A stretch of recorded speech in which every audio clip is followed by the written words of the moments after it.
Julio de 1936. En las ciudades donde el alzamiento nacional fracasa, el Estado se evapora. El asfalto se llena de turbas extremistas que imponen una nueva y sangrienta jerarquía. No hay jueces, no hay policía, solo existe el terror desenfrenado.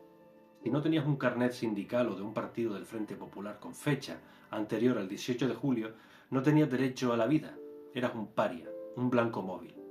Cualquier miliciano podía ejecutarte a capricho, impunemente en cualquier esquina. El objetivo era el exterminio de clases enteras.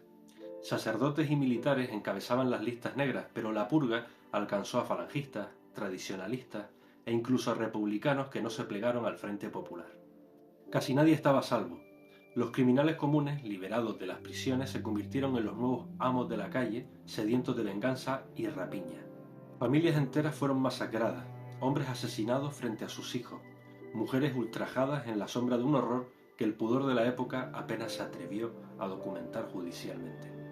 Era el inicio de una pesadilla programada. El terror anarquista no fue un estallido de furia ciega, fue una estructura de exterminio con nombres y sedes. En las grandes capitales, el miedo se servía en las checas. Madrid temblaba ante las milicias de vigilancia de retaguardia. En Barcelona, el anarquista Aurelio Fernández dirigía con mano de hierro las patrullas de control. En Castellón, la Guardia Popular Antifascista. En Almería, las milicias armadas obreras y campesinas. Grupos con nombres rudimentarios pero con un poder absoluto, el de decidir quién vivía y quién moría. Bajo este encuadramiento, el miliciano se convirtió en un señor feudal. No había disciplina, no había moderación, solo el beneficio propio y de su organización política. Mientras tanto, en los municipios rurales, los comités revolucionarios armaban a sus propias milicias locales para juzgar, despojar y asesinar a sus convecinos. El primer objetivo era casi siempre el mismo, el cura del pueblo. Pero el ataque no era solo contra las personas, fue un embate contra la civilización misma. La religión, la cultura y el arte fueron pasto de la furia subversiva. La CNT de Madrid, a través de su organización La Contraguerra, se incautó de gran parte de la propiedad urbana, no para liberar a los inquilinos, sino para cobrarles las rentas bajo coacción.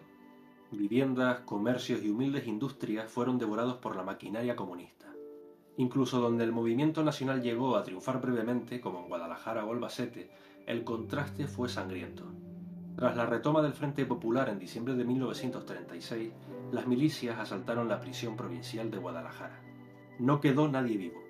El Frente Popular impuso un terror basado en el ensañamiento, víctimas enterradas o quemadas vivas, muertes a palos y mutilaciones que hielan la sangre.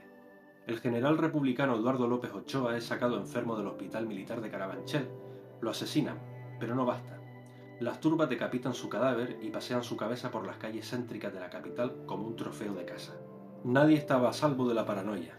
Luis Vales Álvarez, un simple empleado de 40 años, acudió al cementerio del Este para enterrar el cadáver del general Fanjul. Su destino, detenido y asesinado en las tapias de Vicálvaro por el crimen de dar sepultura a un caído. La piedad religiosa era una sentencia de muerte.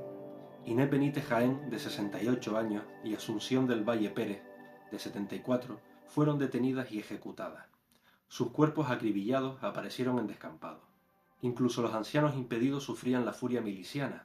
Agustín Enrique Fernández, de 85 años, natural de Guardo, fue sacado de su casa a culatazos de fusil.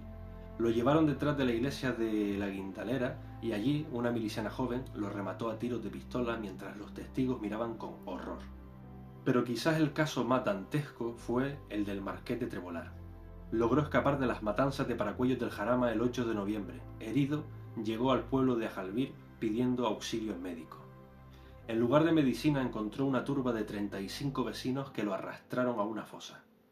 Allí, un individuo llamado Teófilo Recio le aplastó la cabeza con una piedra de gran tamaño.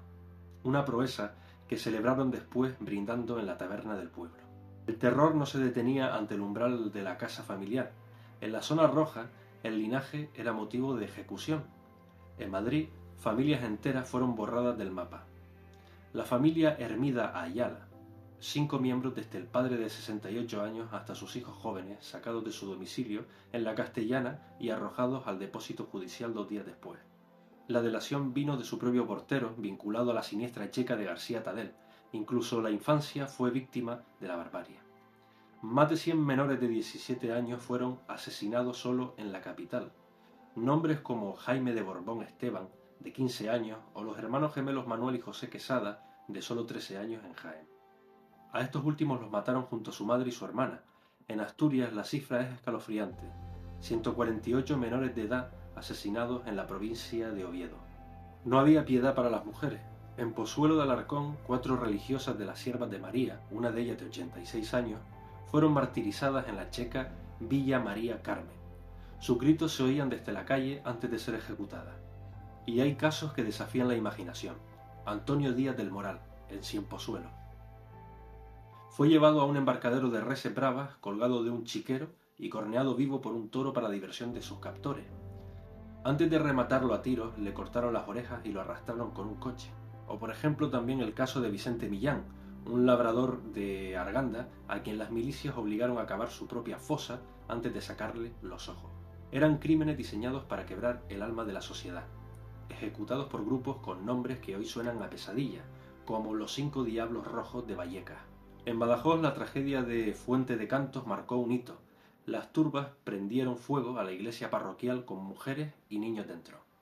En Almendralejo, el método de ejecución predilecto eran las bombas de mano lanzadas a los patios de las cárceles.